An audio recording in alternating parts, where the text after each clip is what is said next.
NotebookLM is a website by Google that allows you to represent, or as I like to say, represent information in multiple different formats. If this is your first time here, my name is J.I. and this is the Everyday AI channel where we teach you how you can use AI in your daily lives. So I'm going to dive right into this here. And first off, I just want to say I'm surprised I actually haven't done a video on this tool yet, because this is hands down my personal favorite AI tool, apart from some of the most obvious and the big ones, because it's just so amazing for learning. It really does allow you to represent information in multiple different formats that are ideal for people who, let's say, can find it difficult to focus on particular topics, people who may have ADHD. It's a really amazing platform for that. And I'm going to dive into my most recent usage, and this is actually a use case I'm using it for right now, because I've ended up in a position where I need to learn some very technical concepts about machine learning and linear regression. And if you don't know what that is, that's completely fine, because I'm going to be completely honest, I don't either, but NotebookLM is very quickly changing that. So really what you can do is you can just upload different kinds of sources. If I want to upload a source, I can just upload any kind of file, links to YouTube videos or websites or any kind of articles, or I can connect it to my Drive and just get documents from Google Drive from there, or I can just paste in text, or I can even just search the web for that. I can also do fast research or deep research as well. So yeah, this is a very, very powerful tool. Like I keep on saying, it allows you to represent information in different formats, and those formats of course include PowerPoints, videos, mind maps, reports, flashcards, quizzes, infographics, slide decks, and data tables. So yeah, this is truly quite something. I'm starting off my understanding of machine learning by trying to figure out what the ordinary least squares regression is.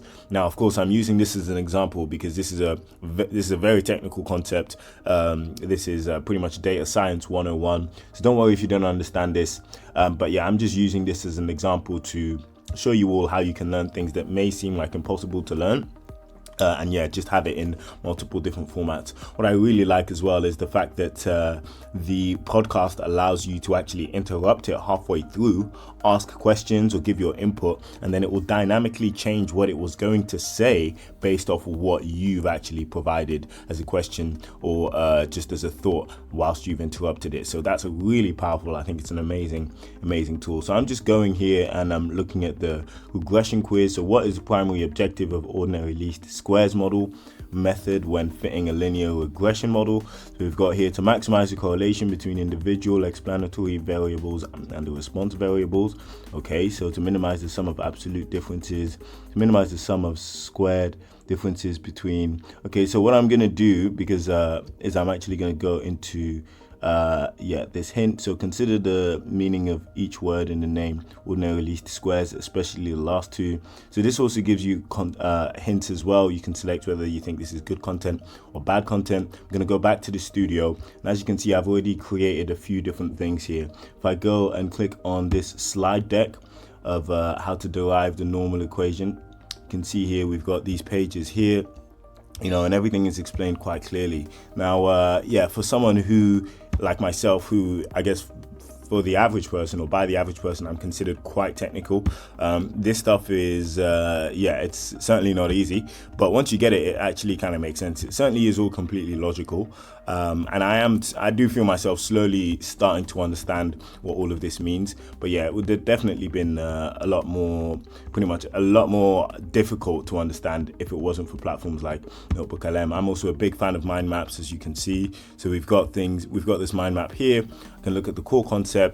I can look at what ordinary least squares are, closed form solutions, analytic calculations. I believe this is sum squared errors, and then matrix formulas, all these sort of things. And if you just click on one of them, I'm actually pleased to announce I've launched one of my first digital products, which is a 7-day prompting ebook. I've called it Perfecting Prompts, and it's essentially a 7-day crash course on how you can improve your prompting so that you can supercharge your productivity. So what I'm going to do is I'm going to leave the link to Perfecting Prompts below. I put in a lot of work into it, and in there I actually include some frameworks that I teach to global corporations. Definitely check it out. It's going to open up a chat to discuss what these sources say about sum squared error minimization in the larger context of ordinary least squares.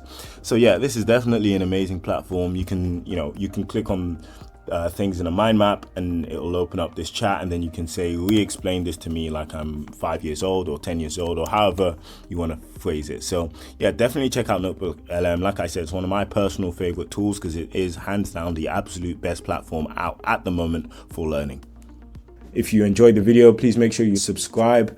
And if you'd like to talk to me, then head over to Jay's Instagram, where you can chat to ChatJPT, which is essentially ChatGPT combined with my way of thinking, speaking, and seeing the world. So if you like these videos, then you'll definitely enjoy having a chat with ChatJPT. Thanks a lot for watching. Have a great day.